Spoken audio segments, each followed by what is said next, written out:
Hi friends, இன்றைக்கி நம்ம என்ன வீடியோ பார்க்க போகிறோம்னா பாயாசம் தாங்க பார்க்க போகிறோம். அதுவும் கொஞ்சம் இல்லைங்க, 10 பேர் 15 பேத்துக்கு மேலே சாப்பிட்ற அளவுக்கு தாங்க பாயாசம் பார்க்க போகிறோம். ரொம்ப ரொம்ப டேஸ்ட்டாக இருக்குங்க. அதே மாதிரி ரொம்ப ரொம்ப ஈஸியாக இருக்குங்க. நீங்கள் கவனித்து இந்த வீடியோ பார்த்தீங்கன்னா நீங்களும் கண்டிப்பாக இந்த மாதிரி உங்கள் வீட்டில் ஃபங்க்ஷன் ஏதாவது இருந்தால் அந்த அளவுக்கு நீங்கள் செஞ்சிடலாங்க.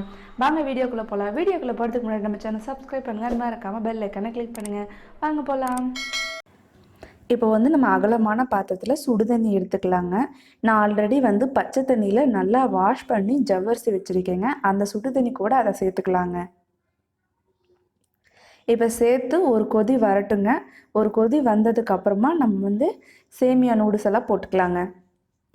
இப்போ பாருங்கள், நல்லா கொதிக்க ஆரம்பிச்சிருச்சுங்க. நம்ம இது கூட நான் சேமியா ஒரு சின்ன பாக்கெட் ஒரு பெரிய பாக்கெட் எடுத்திருக்கேங்க. அதே மாதிரி ஜவ்வரிசி 200 கிராம் அளவுக்கு ஜவ்வரிசி எடுத்திருக்கேங்க.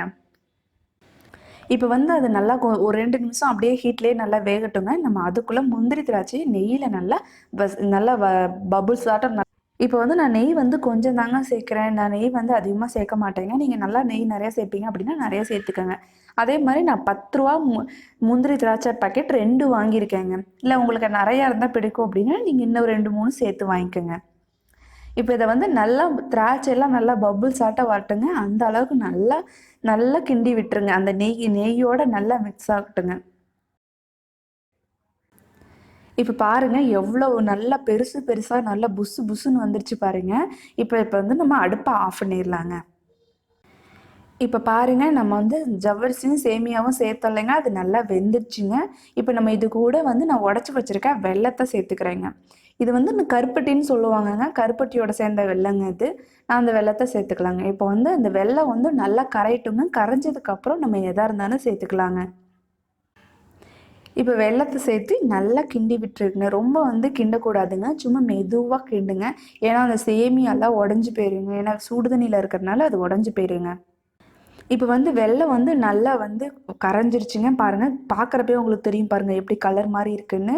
இப்போ இது கூட நம்ம தேங்காய் ஒரு சின்ன மூடி அளவுக்கு ஒரு மூடி தேங்காய் சேர்த்துருக்கேங்க.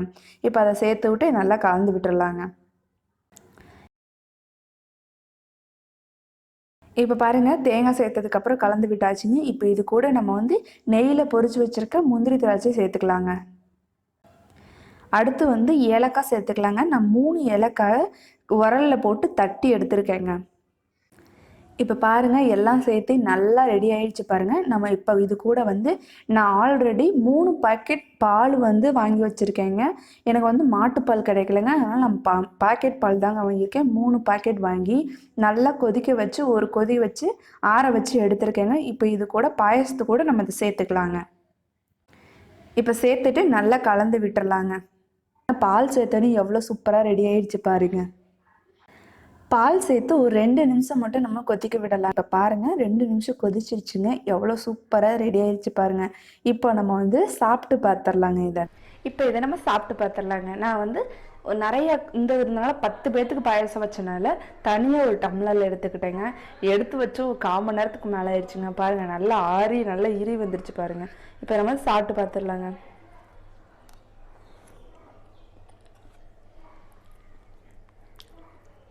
சூப்பராக இருக்குங்க. வெல்லம் போட்டு செஞ்சதுக்கு அதுக்கும் அப்படி டேஸ்ட்டாக இருக்குங்க. நீங்கள் சர்க்கரை போடுறதோட வெல்லம் போட்டு செஞ்சு பாருங்கள், சூப்பராக இருக்குங்க பால் பாயாசம். நீங்கள் இதே மாதிரி வீட்டில் ட்ரை பண்ணி பாருங்கள். ட்ரை பண்ணி பார்த்துட்டு எப்படி இருந்துச்சுன்னு கமெண்ட் பண்ணுங்கள். நம்ம சேனலை பிடிச்சிருந்தா ஃபாலோ பண்ணுங்கள். கண்டிப்பாக பிடிச்சிருக்குங்க, ஃபாலோ பண்ணுங்கள்.